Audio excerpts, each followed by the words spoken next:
রাত বাজে 2টা। কুচকুচে কালো অন্ধকার, কুকুরের ঘেউ ঘেউ আওয়াজ। একদল যুবক একটা কবরস্থানের পাশ দিয়ে যাচ্ছিল। তো যাওয়ার সময় ওই যুবকেরা তাদের জীবনে নামাজ, রোজা, আল্লাহর ভয় কোনো কিছুই ছিল না।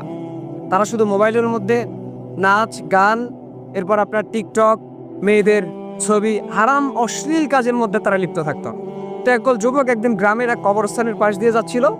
হঠাৎ করে তাদের মাথায় একটা কুবুদ্ধি আসলো আর কি, যে আমরা আজকে কবরস্থানের মধ্যে ঢুকবো, ভিতরে ঢুকবো, দেখি সেখানে কি হয়। তো সবাই মিলে যখন ঢুকলো, কবরস্থানের মধ্যে কিন্তু একটু ভয়ঙ্কর লাগে আর কি, ভয় লাগে আর কি। সবাই বের হয়ে চলে গেল, সাহস করে একজন যুবক ভিতরে ঢুকলো। ঢুকে সে যখন কবরস্থানের ঠিক ভিতরে ঢুকে গেল, তখন কে যেন তাকে ডেকে বলল, তুমি কি জানো যে এই কবরের এবং এই মাটির নিচে যারা বাস করে, মাটির নিচে যাদেরকে রাখা হয়েছে তাদের কি অবস্থা? তুমি কি এই বিষয়ে অবগত আছো? তুমি কি জানো? যুবক ভয় খেয়ে গেল। সে চারিদিকে ছোটাছুটি করতে লাগলো, চারিদিকে দেখতে লাগলো যে আওয়াজটা কে দিয়েছে। সে বুঝতে পারলো যে আওয়াজটা গায়েবীভাবে আসছে।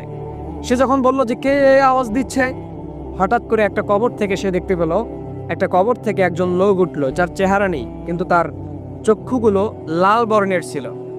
সে এসে বলল যে আমি সেই আত্মা, যে আত্মা আমি দুনিয়ার মধ্যে থাকতে অশ্লীল কাজের মধ্যে লিপ্ত ছিলাম, হারামের মধ্যে লিপ্ত ছিলাম, সবসময় হেডফোন কানের মধ্যে দিয়ে ঘুরতাম, গান বাজনা শুনতাম, কনসার্টের মধ্যে যেতাম, আমি নাচ গানের মধ্যে লিপ্ত থাকতাম, মেয়েদের হারাম ছবি নিয়ে পড়ে থাকতাম। আজকে আমার এই অবস্থা, আমাকে আগুনের মধ্যে পুড়তে হচ্ছে। তুমি যদি এই অবস্থায় থেকে থাকো, তাহলে তুমি তোমার রবের দিকে এখনই ফিরে যাও, এখনই তুমি তওবা করো, নয়তো আমার মতো তোমাকেও আগুনের মধ্যে পুড়তে হবে। তো এই যুবক এক কবরের সামনে গিয়ে অজ্ঞান হয়ে পড়ে রইল। পরের দিন গ্রামের মানুষেরা যখন সেখানে গেল, তারা দেখতে পেল যে যুবক এক কবরস্থানের এক কবরের উপরে অজ্ঞান হয়ে পড়ে আছে। তার জ্ঞান ফেরানো হলো। জ্ঞান ফিরেই সে শুধু বলতে লাগলো, আমি রবের দরবারে তওবা করতেছি, আর জীবনও আমি হারাম কাজের মধ্যে লিপ্ত থাকবো না, অশ্লীল কাজের মধ্যে লিপ্ত থাকবো না। তো এই কাহিনী থেকে আমি আপনাদেরকে এতটুকু বোঝাতে চাচ্ছি যে ভাই, দুনিয়ার লোভ লালসা, দুনিয়ার মহাব্বত কিন্তু খানিকক্ষণের জন্য। আপনাকে কিন্তু ফিরতে হবে রবের দরবারে।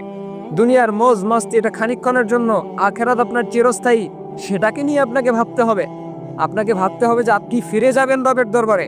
আপনাকে ভাবতে হবে যে আপনার সৃষ্টিকর্তা আপনার জন্য একটা নির্দিষ্ট সময় পর্যন্ত আপনাকে দুনিয়াতে রাখবেন।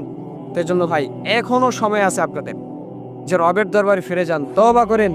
দুনিয়ার লোভ লালসা, গান বাজনা, হারামের মধ্যে লিপ্ত থাকা, অশ্লীল কাজের মধ্যে লিপ্ত থাকা, মেয়েদের ছবি নিয়ে পড়ে থাকা, এগুলো থেকে আপনি নিজেকে হেফাজত করেন। সুদ, ঘুষ, জেনা, ব্যভিচার, এগুলো থেকে আপনি বের হয়ে আসেন, রবের দরবারে ফিরে